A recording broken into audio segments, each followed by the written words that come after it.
Esamba phambili indaba namuhla Isilo sigxeka ukubulawa kwabaholi bendabuko. Indida kugula abafundi isigubhukane esikoleni eRichards Bay.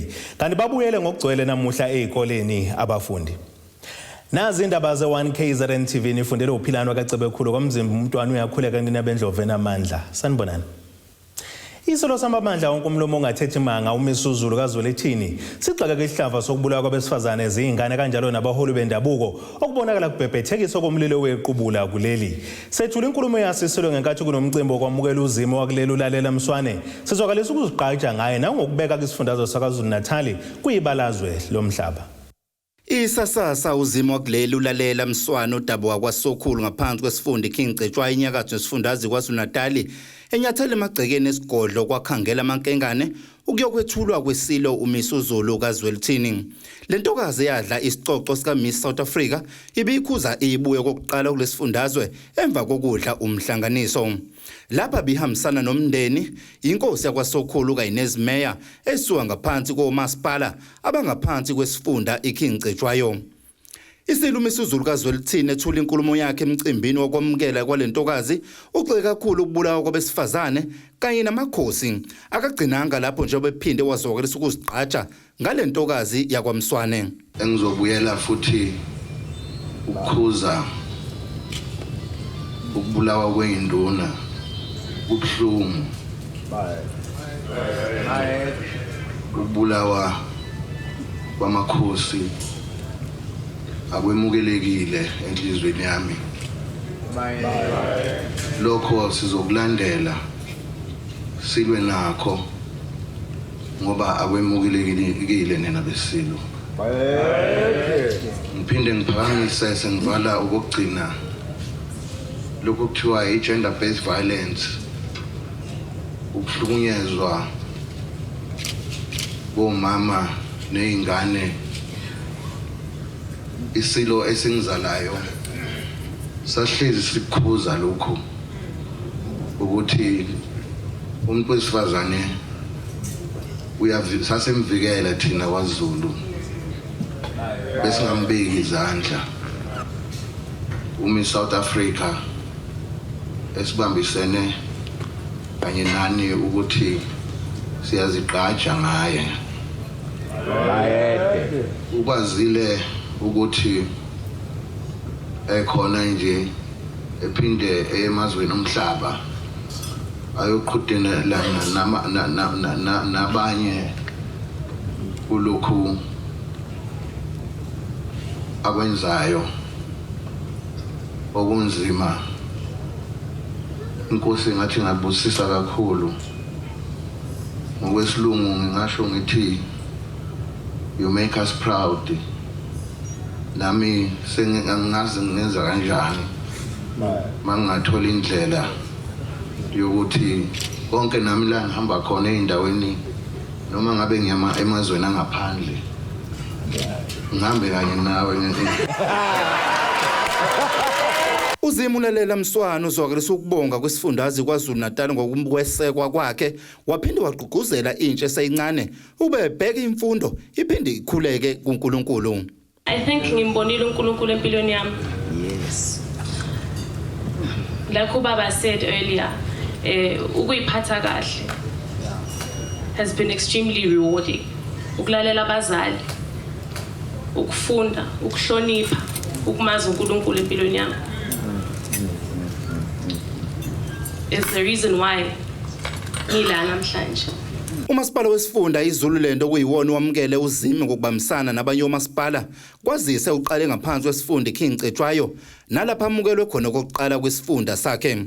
Uthula Sizwe Buthelezi oyimeya lomasipala wesifunda iZululand naye ucoma uphaphelwe gwalagwala lentokazi ngamagalelo ayo. Ukuthi kufike kuye enhlizweni ukuthi akuphelele uMiss South Africa bakhe uma engafikanga lapha ukuzokhuleka esilweni. Kuyisibusiso lokho ukuthi kuzo zonke inhlelo ongaba nazo dadewethu uqale ngokuzothatha isibusiso lapha eNdlunkulu uzokwethulwa esilweni ukuze uthi uqhubeka nomsebenzi wakho uqhubeke usunesibusiso. Lentokazi ivala umcimbi ngokuthi iye ngaphansi kwamasipala umfolozi nalapho izalwa khona kwaSokhulu. Ezindabeni ze-1KZNTV kubikuthi abantu maphumulo kwaNongoma. Babalelwe 50 abafundi besikole samabanga aphezulu e-Richards Bay High School enyakatho KwaZulu-Natal okudinga ukuba bethole ukwelashwa kulandela ukukhishwa yisisi esikhalisa unyembezi ngezithuba zokugamanxa kwehora lesithupha namuhla ekseni. Kubikuthi ke labafundi bebekhala ngomiyane esifubeni bekecikica namehlo esezabomvu bethi ayafutha.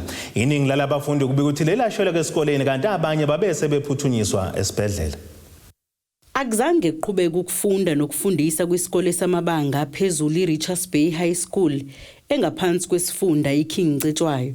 Kulandela ukuthi abafundi behishwe isisi esikhalisa unyembezi ekseni namhlanje ngezithuba zokugamanxa kwehora lesithupha.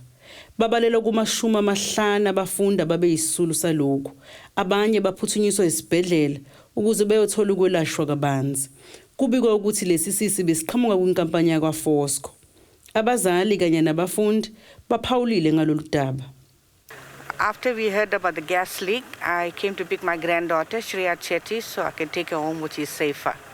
So this morning when we got to school, basically I started coughing because I had something in my chest. At first I thought I was just getting sick or something, but my friends also started coughing, so I realized it wasn't just us. So we went to ask other groups. We thought maybe it was one of the aircons or the tuck shop. So we went and we saw a lot of kids were coughing.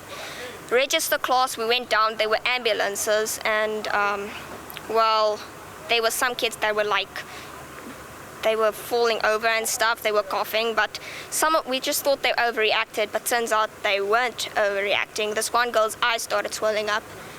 And now we're going home. We didn't do much today. Svikela ekseni as a normal day, and then Bate Hene there's a gas leak, and then most of us got affected. We started off with heavy chest, our chests were heavy, and then Batena we must go inside the hall when you have an affected chest, and then paramedics came. That's when I got worse. I got an anxiety attack. That's when they put me on drip and they sent me to the hospital. Akukho bengikwazi but ngithinto ingane kusona isikole sengithintile ukuthi ngathi kuna gas eqhamuka eFosco affecta ingane lesikole. Kunama video ke ngiwabonile nama angisendele wona ngathi bezithatha la ama ambulance ziphuthunyiswa esibhedlela. So namanje ngikade kumbuza nje ukuthi indaba affectela esikoleni kuphela kwezinye indawo ngoba ngathi kunormal mangiza ngapha akukho engihlangana nakho kutshengisa ukuthi kunenkinga. Abe-Richards Bay Clean Air Association bethintwa bathe basenza uphenyo ukuthola ukuthi lesi sisi besiqhamuka kwinkampani yakwaFosco. Ngesikhathi sithinta inkampani yakwaFosco ukuthola ukuphawula kwayo, ithe isamatasa nokwenza istatement esizothunyelelwa bezindaba ngalolu daba. Ezindabeni ze-1KZNTV kubika uZamando Sicele ese-Richards Bay. Inhloko yomnyango wezemfundo KwaZulu-Natal uDkt uBhani Mthembu uthi baseyinhlelweni zokuvuselela kabusha izikole ezacelwa phansi ngenxa yemvula nesichotho kwahlasela kulesifundazwe saKwaZulu-Natal. uGabatelo usho kanjena kade behambele esikoleni samabanga aphansi eThekwini Primary kwaMashu beyohlola ngosuku lokuqala lokubuyela ngokugcwele kwabafundi ezikoleni kulandela ukuthi bebengena ngokushintshana ngaphambilini ukuvikela ukuthelelana ngokhuvethe. Emva kwesikhathi esilinganisela eminyakeni emibili kwaphazamiseka ukufunda. Abafundi kade bengena ngokushintshana ukugwema ukuthi bengathelelani ngegciwane iCovid-19. Ukufunda nokufundiswa osukeni namhlanje kubuyele esimene sejwayelekile emva kwesimemezelo esenziwa umnyango wezemfundo kwezolonke ngesonto ledlule. Ekhuluma ngesikhathi behambela isikole esikwaMashu, uDkt Bhani Mthembu uveze ukuthi lezi izikole ezalimazwa izulu bafakele lezo zikole amagumba ngomahamba nendlwana ukunqanda ukuminyana kwabafundi. La okade kuneyinkinga khona kunezikole zethu ezashawa imbani ezinye zashawa ama-stove. Kodwa ke sizamile ukuthi sifake izakhiwo zesikhashana lokuthiwa ama-mobile classrooms. Besifuna ke ama-mobile classroom awu-244 okwamanje sisathole awu-190. So kushuthi sisekhonyana izikole ezingenayo. Ephendula umbuzo ngezinsolo zenkohlakalo ethinta ama-PPEs, uMthembu uqinisekisile ukuthi ukhona umbiko wabe-SIU kodwa uthi lo mbiko okwamanje usacutshungulwa. Mayelana ke nezinkinga zama SIU nama PPEs nakho konke. Imbiko ikhona ise office kaNgqongqoshe ubaba uMshengu. Uyena ke ozobe sesinikeza ke umhlahlandlela ukuthi kuzokwenziwa kanjani ngalokho.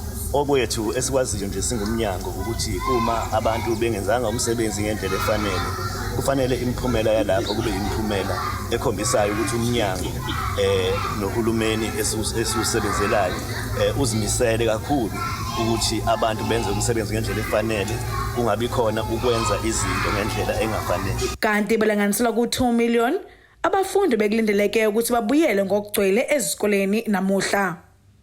Ngotebokosibisi kwamashu. Uhlalo weqembu likaKhongolose KwaZulu-Natal uSihle Zikalalo uthukuze iqembu lobusa lizoqhubeka libe semandleni kanjalo nokusebenzela abantu kuzodinga ukuba lizinuka amakhwapha bese ke lilungisa lapho lingenzi kahle khona. Ekhuluma kumhlangano weinzuku ezimbili wesigungu esiphezulu kuleli qembu esifundazweni nobubanjele eThekwini ngempela sonto, ukhuzeni utheka isibalo sokwesekwa kwaleli qembu sehlile kulesifundazwe yizo noma lenze kahle okhethweni.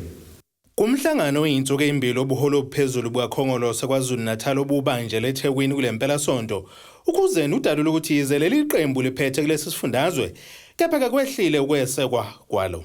We also recall that this lekgotla take place as our glorious movement, the ANC, emerges from 2021 local government elections. We must admit that whilst we emerge with the majority support in many municipalities, but we declined as people, in particular in our strongholds, didn't turn out to vote. Our interaction with people, whilst we were mobilizing for the 2021 local government elections and the recent by-elections, illustrated that the people still love the ANC. And they look up to the ANC to correct its shortcomings and continue with the struggle for the better life for all. Ukhuzeni ubese eshumela ivangeli koza kwabo lokuthi ivuselelwe lenhlangano nasemazingeni aphansi uzibuyise ukwethenjwa kubantu. I want to affirm the statement by former President Thabo Mbeki, who said the ANC is too big to fail. But we must know that for the ANC to exist and continue to live and serve the people, it must correct its shortcomings. It must correct all pitfalls that we've gone through. We must renew the ANC and build it strong. As we do so, let us take the instruction from Amika Cabral, where he reminds us, as I quote, "Tell no lies and claim no easy victories," close quote. We must mask nothing from the masses. By all indications, it is clear that the ANC need to do more to reconnect with the people, win back their trust, and score important victories for them. The people are not just struggling and supporting the ANC just for solidarity, but they support the ANC because they expect the ANC to deliver and to deliver on their primary needs. Ake sithi ishelele ezitolo siyabuya nezinye indaba.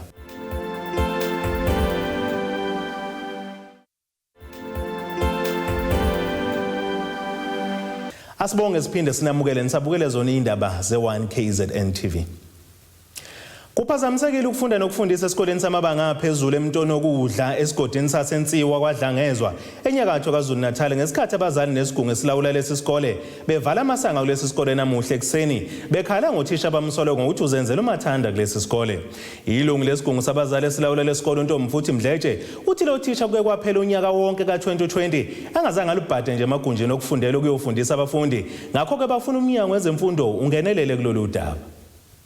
Kuphazamisekile ukufunda nokufundisa esikoleni samabanga aphezulu iMntoni High School esesigodini saseNtsiwa eDlangezwa kulandela ukuthi abazali kanye namalungu esigungu esilawula isikole bevale thaqa amasanga lesi sikole.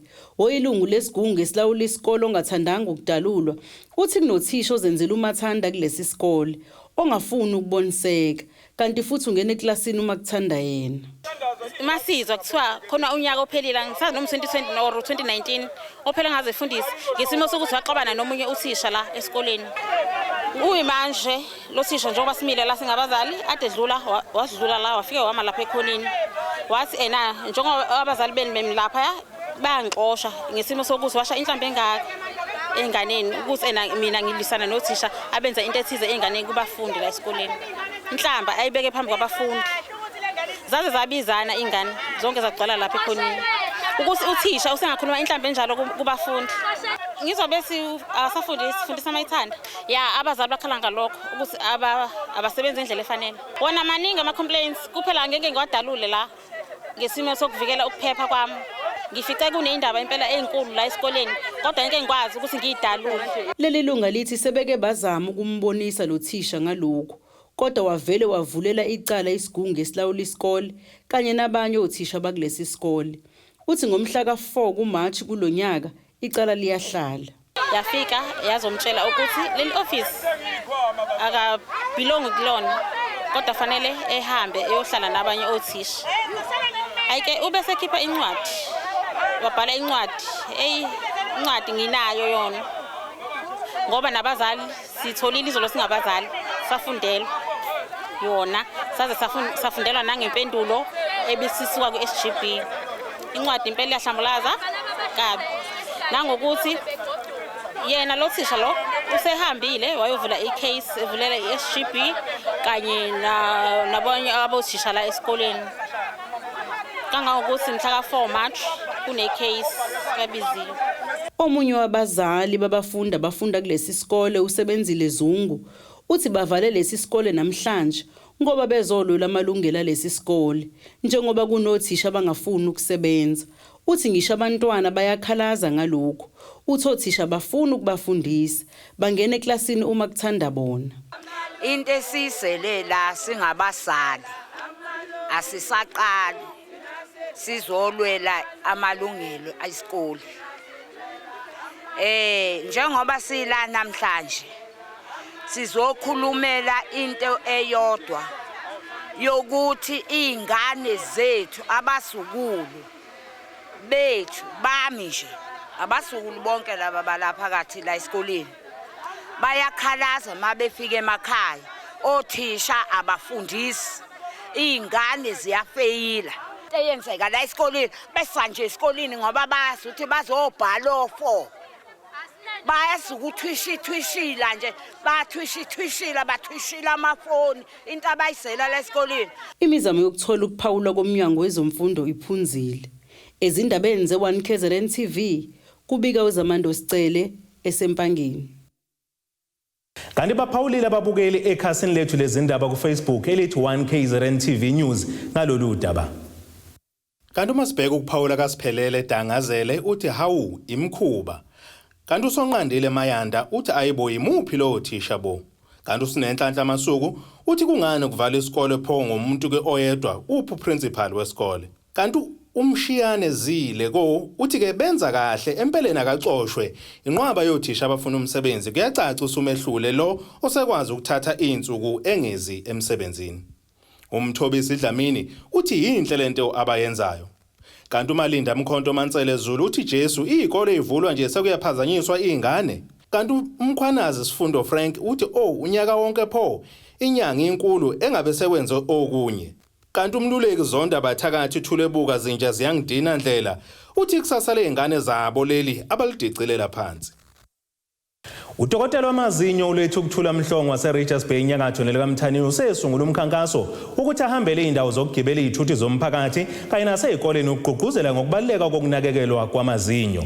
Unjomane kaMgabhu uthi iningi labantu libolela ngamazinyo ngenxa kweselulwazi njengoba abanye bephuza utshwala bebhema nogwayi nokunomthelelo omkhulu ekutheni ke kubole amazinyo.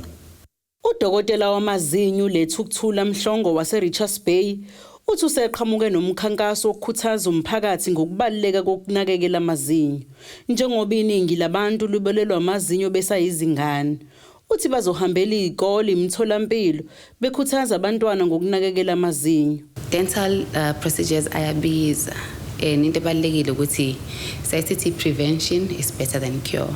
So mangabe umuntu enakekele kusese early enough ugcine nazo le inkinga lezi edinga ukuthi zimkhiphise imali enkulu ukuthi anakele amazinyo akhe.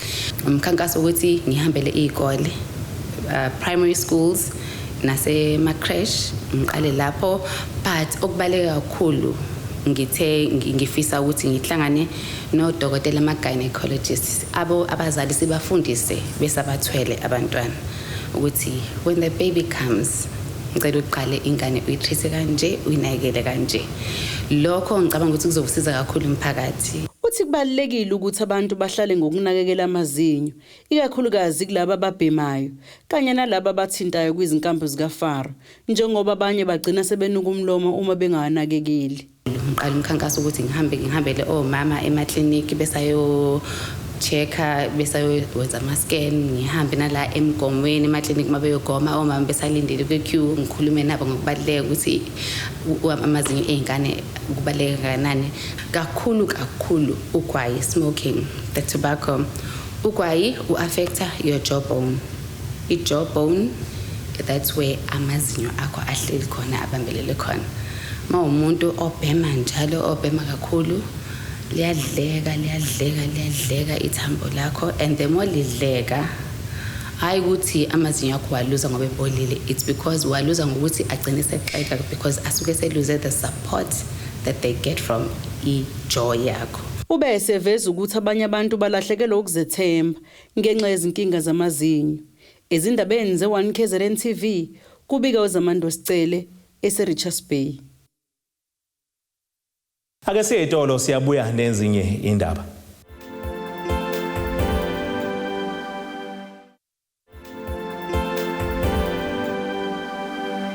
Asibonge siphinde sinamukele nisabukela indaba ze1KZNTV. Ake sibheke engosini yezomnotho.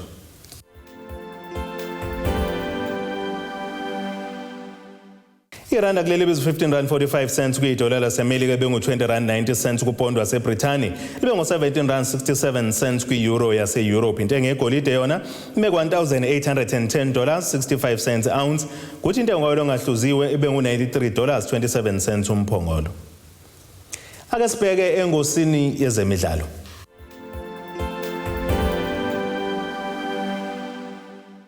Umqeqeshi weqembu losuthu Behishwa Nkononyoka ehlaza noMabonabulawa uBenny McCarthy uthi unomuzwa ukuthi ke emidlalweni wabo ngempela sonto abahlule kona ke Orlando Pirates ngegoli elodwa eqandeni kabehlulanga yileli qembu kepha benzelwe phansi nguNompempe.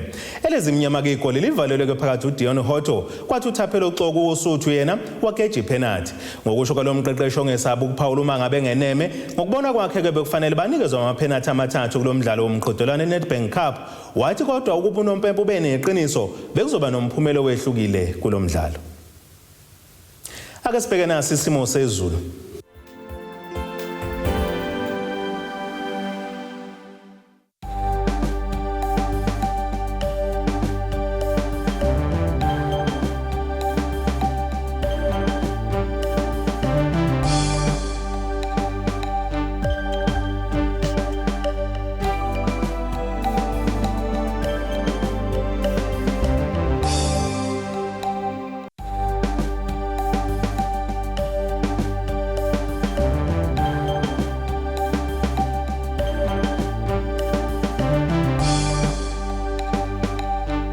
Nina bakamkhumbi kudluka sibone amagumgedlela okamzimba nethimba lonke le indaba sithi khumu kuze kube ngokuzayo.